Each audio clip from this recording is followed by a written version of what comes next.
Hello, and welcome to episode 8 of the Music Survival Guide podcast. Joe, how are you? I'm doing really well, mate. How are you? I'm all right. Yeah. I've been on holiday, which is always delightful. Went to I was going to call it sunny. Went to Wales. It rained every day, but we had a good time. So can't complain. And I've been reading. I finally got round to starting the How to Influence and Influence People in the Digital Age. Yes. Book. I've read chapter 1, it? and it is already amazing. It's golden, isn't it? It is absolutely golden. Anyone who's listening, I mean, honestly, anyone, buy that book. Just buy it. It'll change everything. Joe, what have you been up to? Because I've been on my jollies. Yeah, well, in a similar thing, it was my birthday last weekend, which won't make any sense when this podcast is released because it's being released in a few weeks. So that was great. Went to go see a few bands that I'm working with, go see their gigs. That was really fun. Had a band that I worked with last year release the album that I worked on, Australian band called Youth Group. The album's called Australian Halloween. Yeah, that's the one. Yeah, Australian Halloween. And yeah, it's awesome. Everyone should go check it out. It's honestly one of my favourite things that I've worked on. Is it a spooky album? No, it's not a spooky album. It's, I'm trying to think, for fans of kind of 90s inspired pop and indie. But I think if you're into, if you're into kind of, your guitar bands, it's definitely worth checking out. The songwriting's brilliant, lyric writing's brilliant. I'm going to sound like a total fanboy, but I am. So it was awesome to work with them. We're saying more indie than like Steps and Spice Girls and things. Yeah. Oh yeah, definitely. Thank you for highlighting that. Just a thought.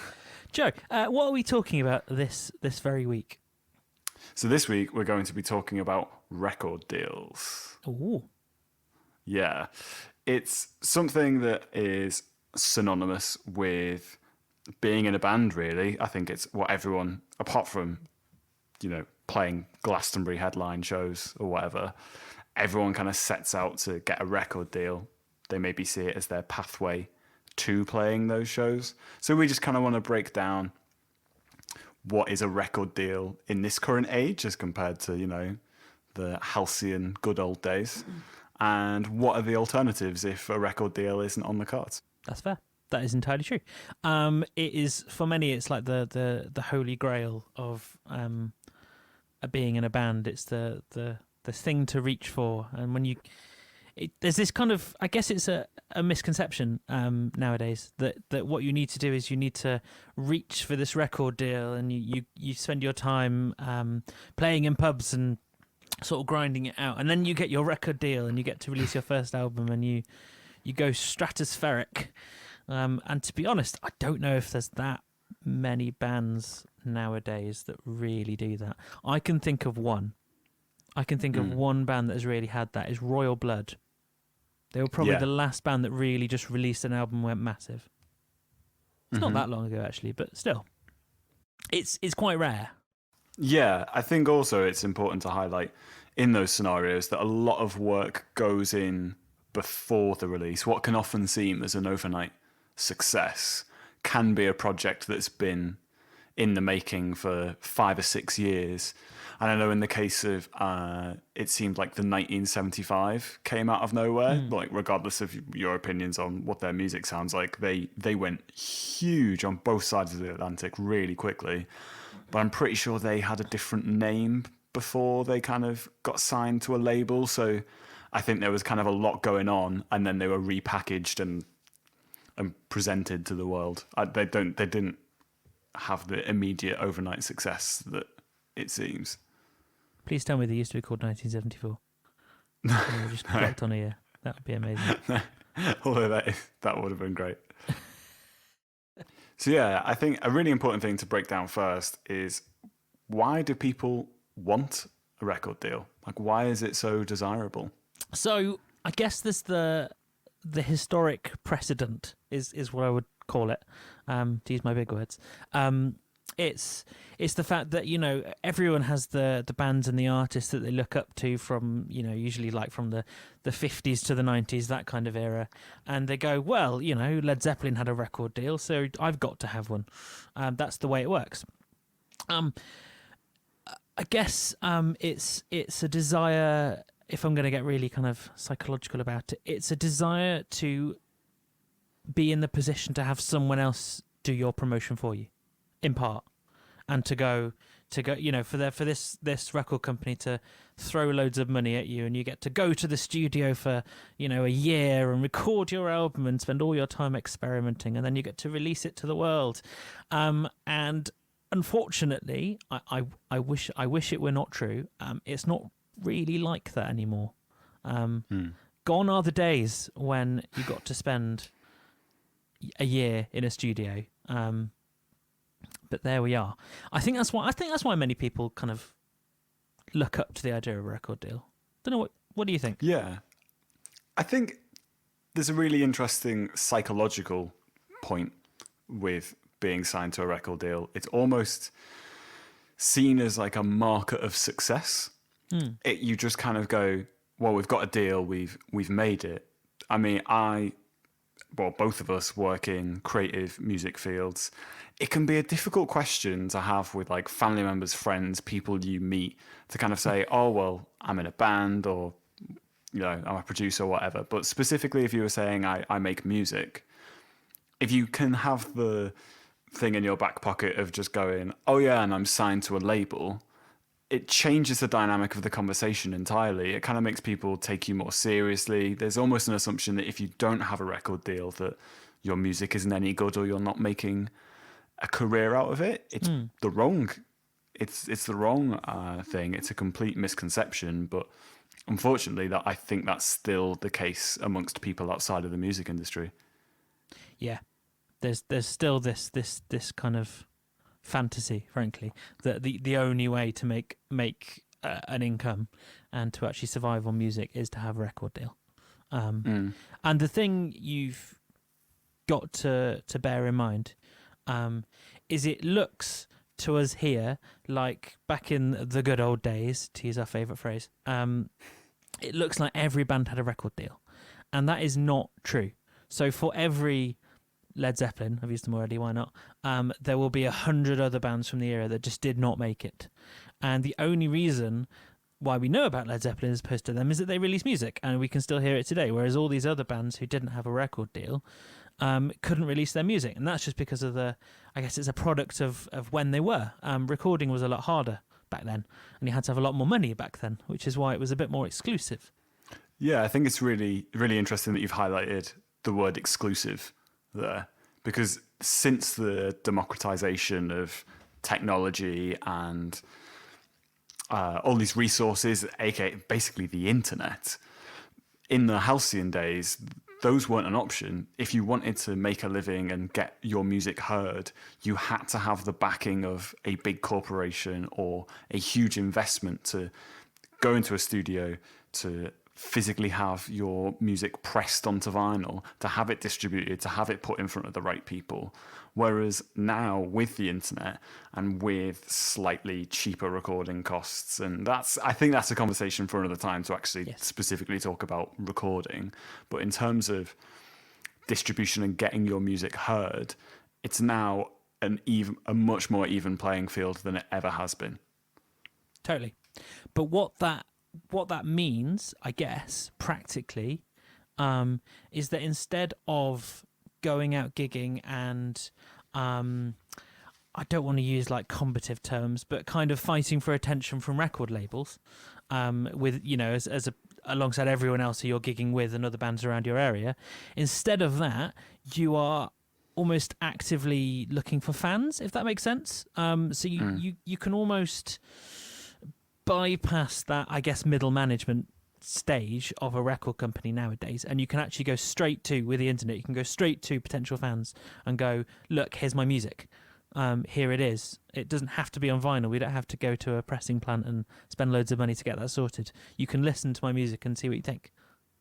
Yeah, the Hollywood portrayal of how the music industry probably still works, and there's an argument for this is how it used to work, but it's certainly not the case anymore. And unfortunately, a lot of new bands believe it is. They just think, oh, well, if I just play this one gig, there'll be that scout in the audience who will go, yes, come to London or New York or wherever and sign on the dotted line and you'll be a huge star afterwards. It's just unfortunately not the case anymore. It's the quite, I don't want to say boring, but there's a lot more that goes into it now. They kind of want to see your metrics for how many Facebook likes you've got, how many streams you've got, how much stuff you've released. Yeah, it's not the lucky opportunist scout in the pub gig moment that I assume a lot of new bands kind of still think it is. That's certainly how it used to work. I guess I would also caution, and I'm going to be very careful here not to use any names of anyone involved, but I'm aware of a couple of bands on a few select, I'm going to call them record labels. I would honestly call them promotional companies rather than record labels, who every time they want to release music, the record contract that they're signed onto means they have to pay the company to release it, which is absolutely insane to me. Yeah. And I think you can see why I'm carefully not mentioning anyone involved. I think that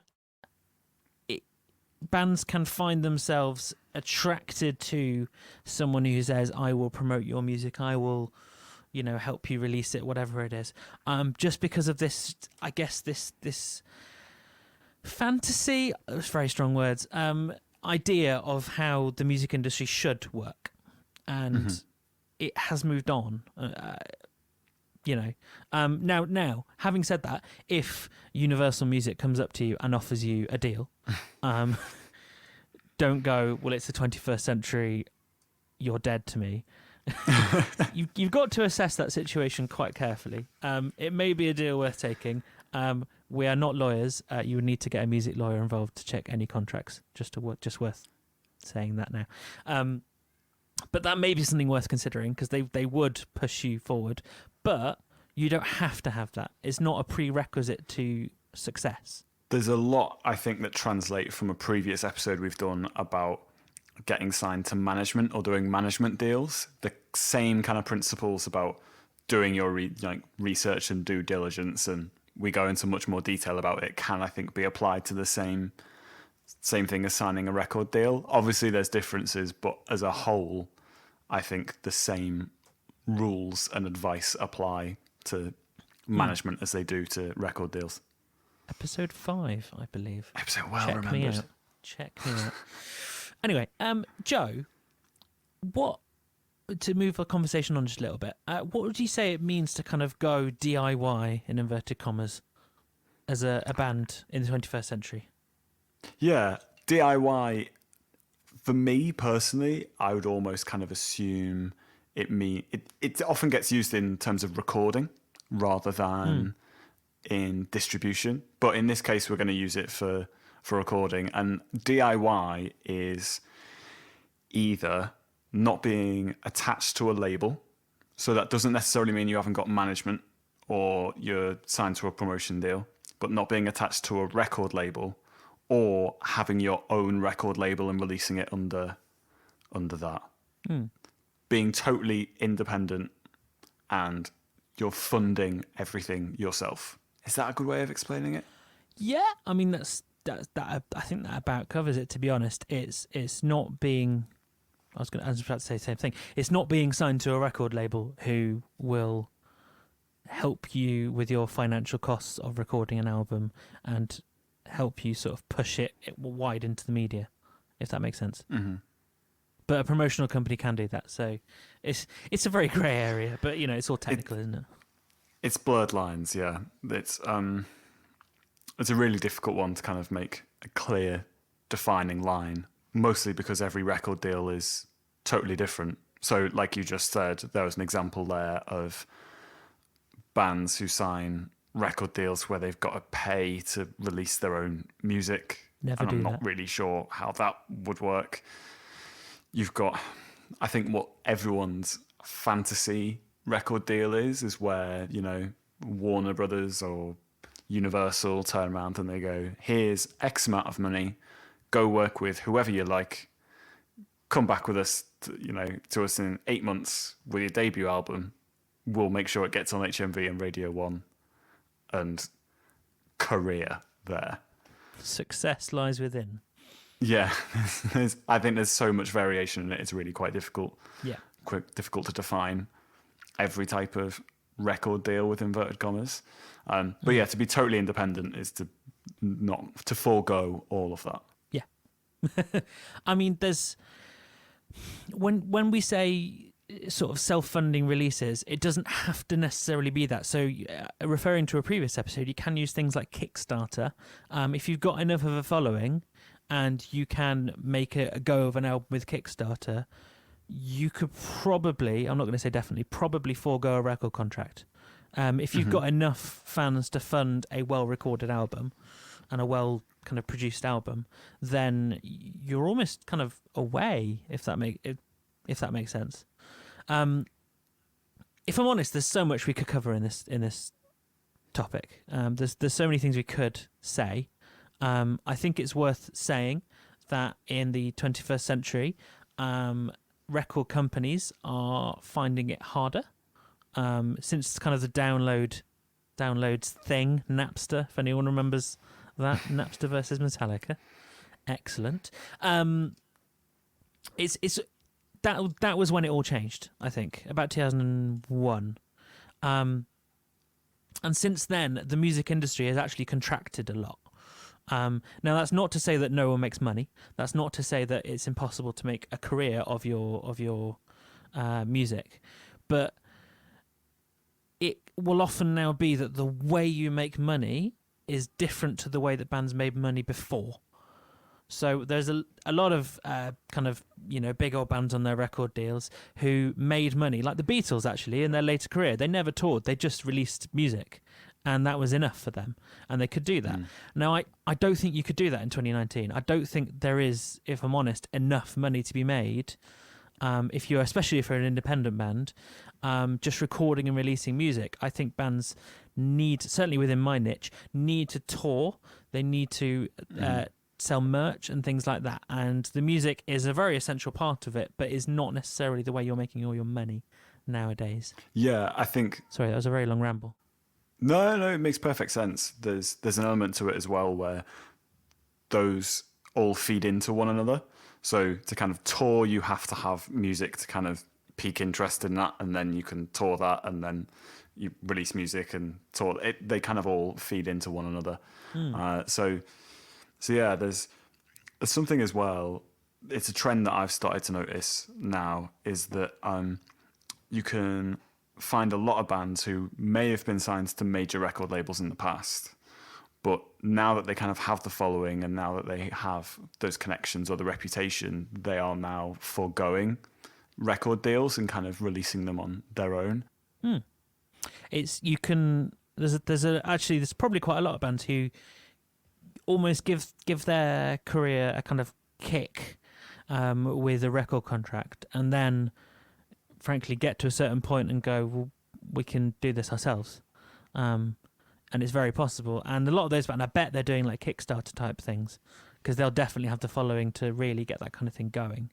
Yeah, that leads quite nicely, I think, into budgets, because that's primarily the main difference, I think, between what people's perception of a big record deal is and what often a major label and a do-it-yourself mentality. And the one caveat I want to present firstly is that not necessarily when you get a record deal will you get a budget to record. A lot of the time, they will expect you to self-fund it and they will distribute it. They can be those kind of deals. So if people are hanging on and saying, well, we're not going to record anything, we're going to wait for the record deal to come before we hit the studio, I've got bad news for you. That's just not going to happen now. Sad times. Yeah. With there being so much of a democratization of recording technology and people being able to make music at home and being able to reach out to people like myself and Phil, so they can mix it and get it to a standard of, you know, it's sounding like it's done in a commercial studio. If you A-B'd them, you wouldn't be able to tell the difference between a band that recorded it in their bedroom on a laptop or a band that went into, you know, a big commercial studio. There's almost an expectation now for labels that you're going to have music out there, that it's going to be of a certain standard. I don't think they're as much going to look at bands now and go, oh, well, yeah, the raw bones are there and we can kind of make that good. They are expecting a professional level standard because it's been more achievable than ever.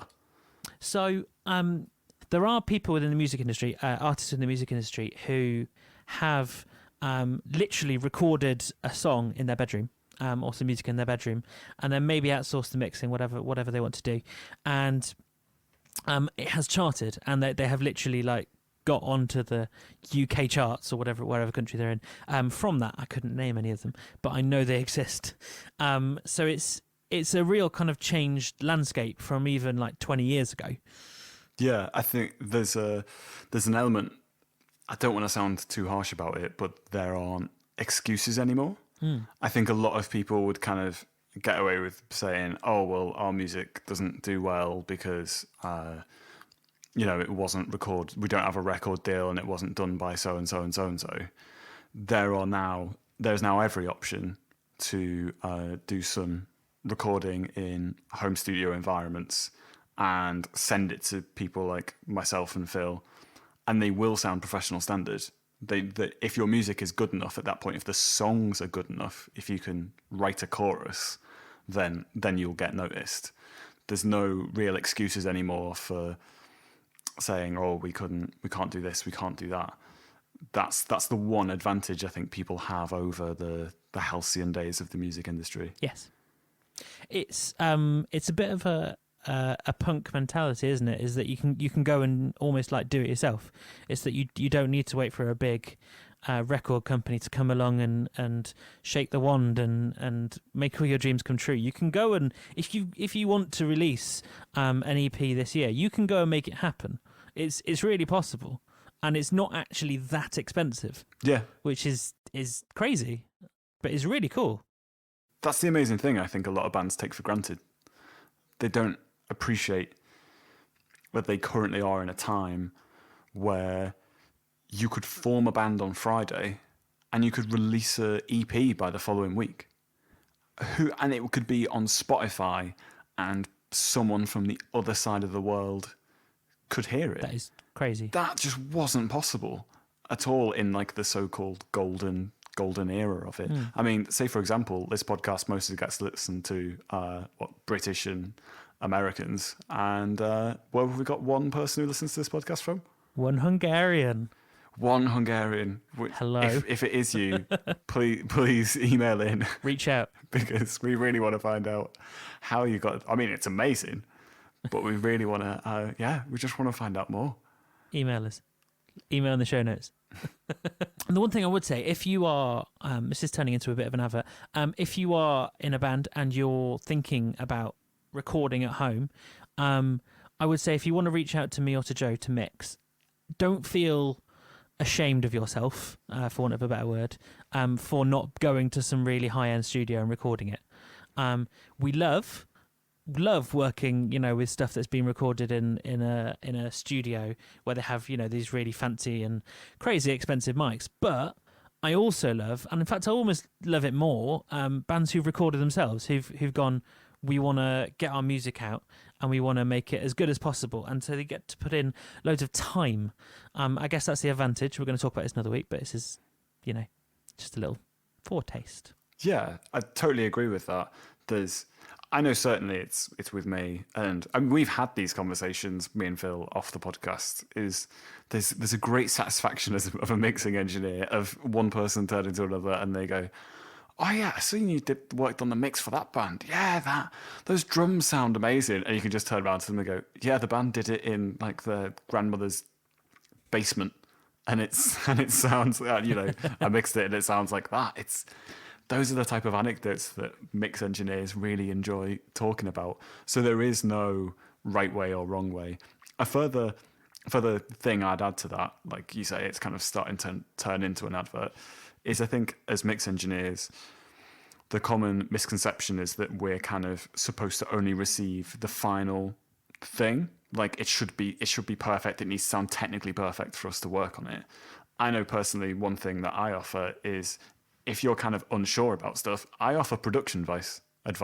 So if you send me like a work in progress and we're like, hey, yeah, we want to get this mixed, but we're kind of not sure about this, that, or the other, then I can listen to it and I go, well, yeah, like sounds great. Great chorus, love the song. And then I can go, well, we've got they've got XYZ equipment and I can kind of point them in the right direction to how to record it best.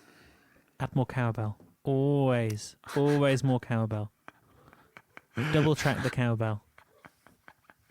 But yeah, it's those little nuggets of wisdom that all you need to know. That can really make the difference. Yeah. So bringing it back to the whole recording contract thing is, I think the obvious question is, can your band make it without a contract? And a really interesting thing that Phil said is that the recording industry is changing. And I think if you're prepared to change with it and play the game, then it is something that you can be successful in. But if you are stuck in your ways and you kind of expect there to be like a scout that's going to do it and you're going to get the check through the post or whatever, then I'm afraid the chances of that are practically nil. There's a lot of complaining about the way that the industry is, but with the whole thing of streaming, not getting that much money from streaming as an artist or a musician, but it's getting better. There's no arguing that. I'm not saying it's great, but it's also not going away anytime soon. No. So it's all good complaining about it, but if you sit there and complain about it, it's not going to change. So you can find other ways of doing it. Make sure you have like really strong social media presence. Make sure you do YouTube, crowdfunding, have multiple sources of income as a band is really, really vital, because you never know when the game is going to change. You don't know when, like Phil mentioned earlier, Napster came on and changed everything that had been established for 50 plus years.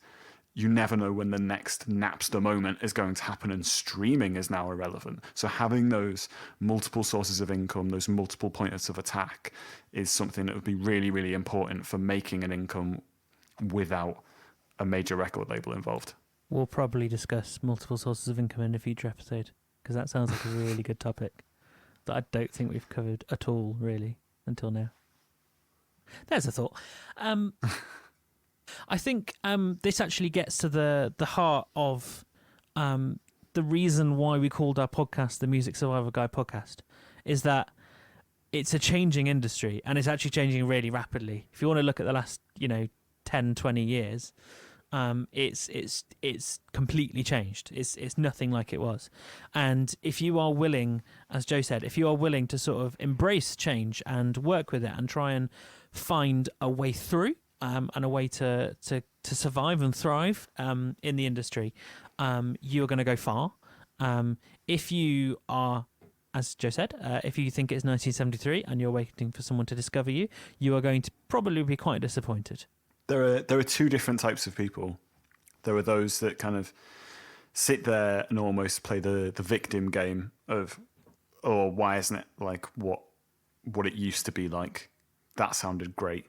And realistically, I imagine if you're saying, oh, it's not like what it used to be like in 1973, there would have been people in 1973 going, why isn't it like 1955? So it's ever changing. Or there are those people who adapt, like Phil said, to new situations, new scenarios, and take advantage of it. They're the first people to figure it out, find a way of making income, be a trailblazer in your field. And what I hope is that if you're listening to this podcast, you are the type of person who's willing to take on advice and try different things and not be so stuck in your ways.